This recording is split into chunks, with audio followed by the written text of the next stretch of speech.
बिस्मिल्लाहिर्रहमानिर्रहीम।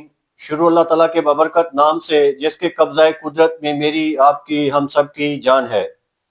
मैं हूँ आपका मेज़बान डॉक्टर शाहिद महमूद और आज का मेरा मौजू है production technology of mango, crop calendar of mango. आम के बाग की निगहदाश्त आगाज़ से लेके बर्दाश्त तक। तो ये जो आम की बाग की निगहदाश्त है, जो नर्सरी तैयार करना है और नर्सरी को आगे शिफ्ट करना है, उसके बाद उसकी जो ग्राफ्टिंग बडिंग है उस पे तो मेरी तफसीली वीडियो आपको यूट्यूब पे मिल जाएगी। लेकिन आज जो मैंने आपके साथ बात करनी है वो एक मैच्योर बाग, जो फल देने वाला आम का बाग है, मैंगो ऑर्चर्ड है, उस पे मैं तफसीली आपके साथ बात करूंगा। पूरे साल का एक क्रॉप कैलेंडर है, तो जनवरी से लेके दिसंबर के मंथ तक मैं पूरी तफसील से आपको आगाह करूंगा कि किस तरह से आपने अपने बाग की निगहदाश्त करनी है अच्छी पैदावार लेने के लिए। तो बाग जो है उसकी 5 ग्रोथ स्टेजेस हैं। कितनी जी? 5 ग्रोथ स्टेजेस होती हैं बाग की। पहली ग्रोथ स्टेज है उसकी बूढ़, फूल और फल का बनना। दूसरी है फल और फल की बढ़ोतरी। तीसरी है वेजिटेटिव ग्रोथ, पौधे की बढ़ोतरी। और चौथी जो स्टेज है उसकी वो है डार्मिनसी, ख्वाबिदगी। और पांचवी स्टेज है जड़ों की बढ़ोतरी, जड़ें बनना, जड़ों को बढ़ोतरी। तो जो 5 स्टेजेस हैं और इसके हिसाब से ही मैं आपको तफसील से समझाऊंगा कि हर स्टेज पे आपने किस तरह से दुश्मन कीड़ों से अपनी फसल को बचाना है, खाद और पानी हर स्टेज पे किस वक्त और कितनी देनी है। तो मैं जनवरी के मंथ से शुरू करने लगा हूँ। जनवरी के मंथ में जो है आम का बाग ख्वाबिदगी, डॉर्मेंसी में होता है। इस वक्त किसी किस्म की कोई प्रैक्टिस, कोई स्प्रे, खाद पानी की ज़रूरत नहीं होती। हाँ, अगर आपने दिसंबर के महीने में मिली बग के कंट्रोल के लिए उसकी जो मैनेजमेंट है वो नहीं की, तो जनवरी के मंथ में आपने मिली बग को मैनेज करना है, मिली बग की मैनेजमेंट करनी है। मिली बग की मैनेजमेंट में क्या है कि जो आम का मेन बेस है, जो ट्रंक है, उसके इर्द गिर्द जो मट्टी है उसको आपने गोडी करवानी है। गोडी करवाने के बाद उसके ऊपर मिली बग के लिए कोई ना कोई आपने स्प्रे करना है। लैम्बडा कर लें, मथीराथियान कर लें, मेलाथियान कर लें, परफिनोफास कर लें। इनमें से कोई सा भी जहर किया जा सकता है। और इसके अलावा कोई भी दानेदार कार्बोफ्यूरान, फेप्रोनिल या फोरेट जो दानेदार है वो उस मिट्टी में आपने मिक्स कर देनी है। उसका मिक्स करने का फायदा ये होगा कि वो जो मिली बग वहां पे अंडे होंगे, जैसे ही अंडों से मिली बग के बच्चे निकलेंगे वो उस जहर, दानेदार जहर के साथ मरते जाएंगे। अगर कोई नहीं मरेंगे, मैच्योर हो जाएंगे, तो वो जैसे आगे बढ़ेंगे दानेदार जो जहर है वो उसकी बाहर वाले जो बाल है, असल मिली बग के जिस्म के ऊपर खौल होता है, बाल होते हैं, उनके अंदर जज़ब हो जाएगी। जैसे मिली बग का एक जो बच्चा है वो आगे चलता जाएगा, जिस जिस मिली बग के दाने के साथ वो टकराएगा तो वो जो जहर है वो दूसरे मिली बग के जानदार में फैलता जाएगा। इस तरह से वो सारे मरते जाएंगे। तो ये प्रैक्टिस। दूसरा, मिली बग को मैनेज करने के लिए आपने बैंड लगवाने हैं, स्लिपरी बैंड। जो शॉपर है वो चढ़वाना है, उसके ऊपर ग्रीस लगवा दें, आपकी मर्जी। अगर ज्यादा खर्च नहीं कर सकते तो गीली जो मिट्टी है वो लगवा दें, बैंड लगवा के मेन बेस के ऊपर। और जो बड़ी बड़ी ब्रांचेज हैं, शाखें हैं, उनके ऊपर स्लिपरी बैंड, शॉपर लगवा के ग्रीस लगवाएं, या नरम मट्टी आपने उसके ऊपर लगवानी होगी। तो ये थी मिली बग के हवाले से जनवरी के मंथ में। आगे जो फरवरी का मंथ है, 15 फरवरी तक आपने कोई प्रैक्टिस, कोई स्प्रे, खाद पानी या हल चलवाने वाली प्रैक्टिस 15 फरवरी तक नहीं करनी। सर्दी होती है, डॉर्मेंसी में होता है बाग, ख्वाबिदगी में होता है, समझो कि बाग सो रहा होगा और उस वक्त ना कोहरा पड़ने के भी चांसेस होते हैं, धुंध होती है, बाद औकात नहीं भी होती। तो 15 फरवरी को आपने कल्टीवेशन करनी है, हल चलवा लें या रोटावेटर चलवा लें।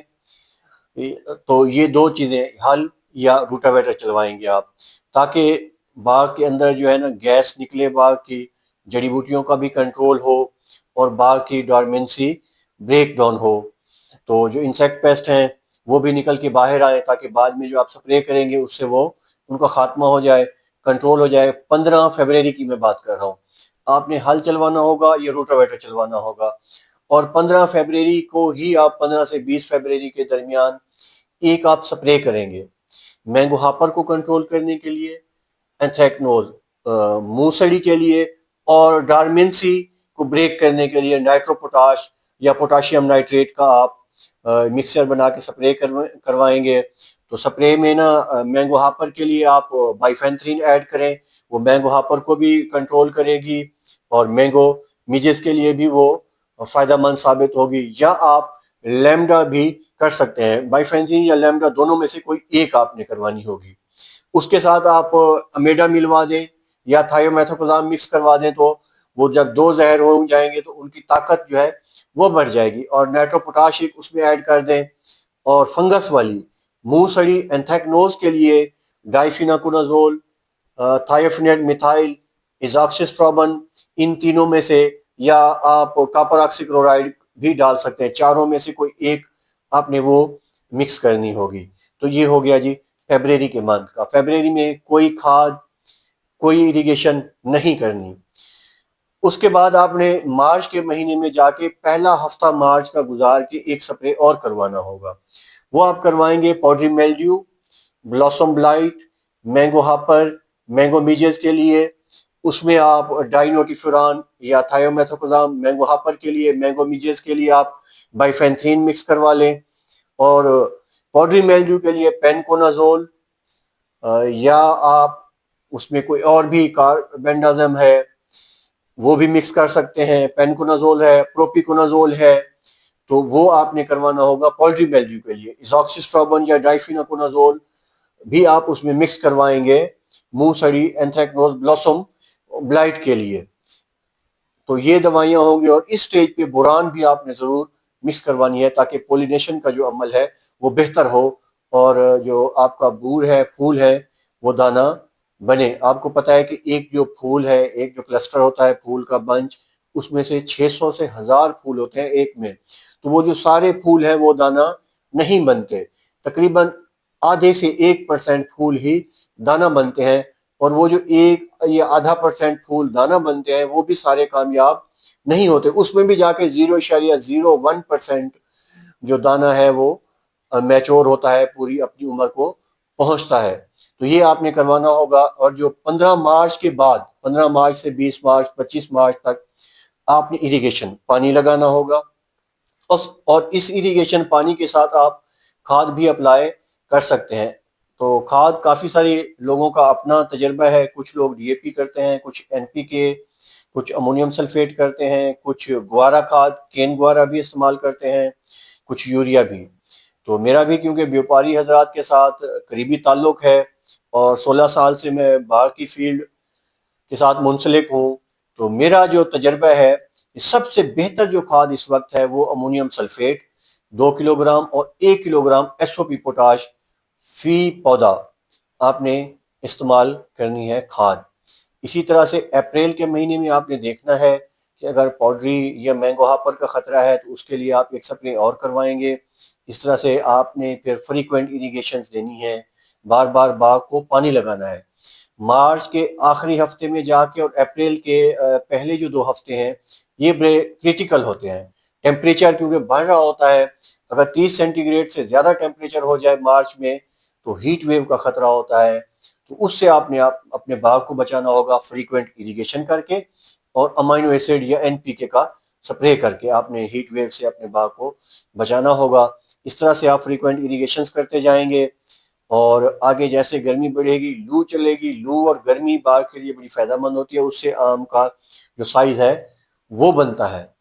तो इसके अलावा अप्रैल में या मई में आप और भी खाद इस्तेमाल करना चाहें तो भी की जा सकती है। आगे जाके आप यूरिया भी इस्तेमाल कर सकते हैं, डीएपी या एनपीके भी। लेकिन 15 मार्च वाली एक ही खाद वो ज़्यादा बेस्ट होती है, एक दफ़ा डाल दें और आगे जाके आपका ये बाग चलता रहेगा इस तरह से सिलसिला। 20 जून के बाद, जून में आपने जो पानी की मिकदार है वो बढ़ा देनी है क्योंकि गर्मी होगी। 20 जून के बाद बाग की जो तुड़ाई है, हार्वेस्टिंग है, फ्रूट की पिकिंग शुरू हो जाती है जो अर्ली वैरायटी है उसकी।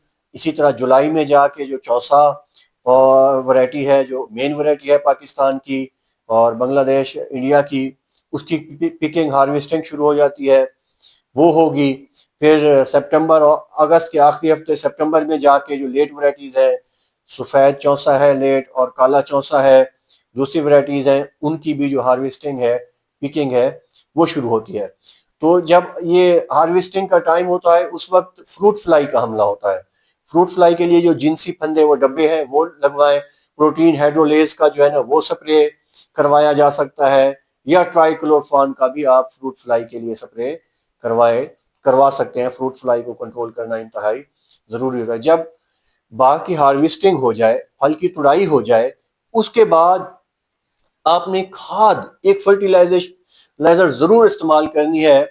तो उसमें यह है कि आप डीएपी भी इस्तेमाल कर सकते हैं 1 से 2 किलो, और यूरिया 2 से ढाई 3 किलो तक फी पौधा यूरिया भी। लेकिन इसके लिए ज़रूरी होगा कि आपने फिर पोटाश भी साथ में ऐड करनी होगी, आधा किलो या 1 किलो फी पौधा। बेहतर है कि एनपीके बनी बनाई खाद है 2020 उसमें या 18-18 है, वो आप 3 से 5-6 किलो फी पौधा, पौधे के हिसाब से, छोटा पौधा है तो 3 किलो, दरमियाना है तो 4-5 किलो, और बड़ा पौधा है तो 6 किलो, 5, 6.5, 7 किलो तक भी आप इस्तेमाल कर सकते हैं एनपीके खाद। आप पानी भी लगाएंगे, खाद भी डालेंगे, तो इस तरह से होगा। सितंबर 15 को जाके आपने एक स्प्रे जरूर करवाना है कॉपर ऑक्सीक्लोराइड मूसड़ी के लिए, और मैंगो हापर के लिए आप लैम्डा करवा दें 500 ml 400 लीटर वाले टैंक में डाल के उसका स्प्रे करवा दें, तो ये बेहतर रहेगा।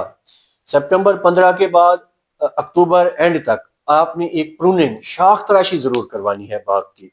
शाख तराशी के बड़े फायदे हैं और ये लाजम अल मलजूम है।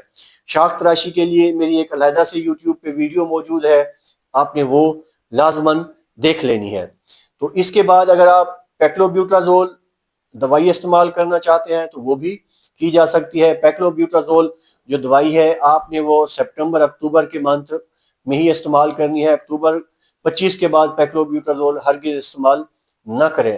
पेक्लोब्यूट्राजोल सेहतमंद और बड़ी उम्र के पौधों को डालनी है, ज्यादा उम्र के जो बूढ़े पौधे हैं उनको भी इस्तेमाल, कमजोर बीमार पौधों को भी नहीं इस्तेमाल करनी। 30 से 40 सीसी 30 से 40 ml फी पौधा आपने इस्तेमाल करनी है, और उसके बाद खाद ज्यादा इस्तेमाल करनी है और पानी ज्यादा लगाने हैं।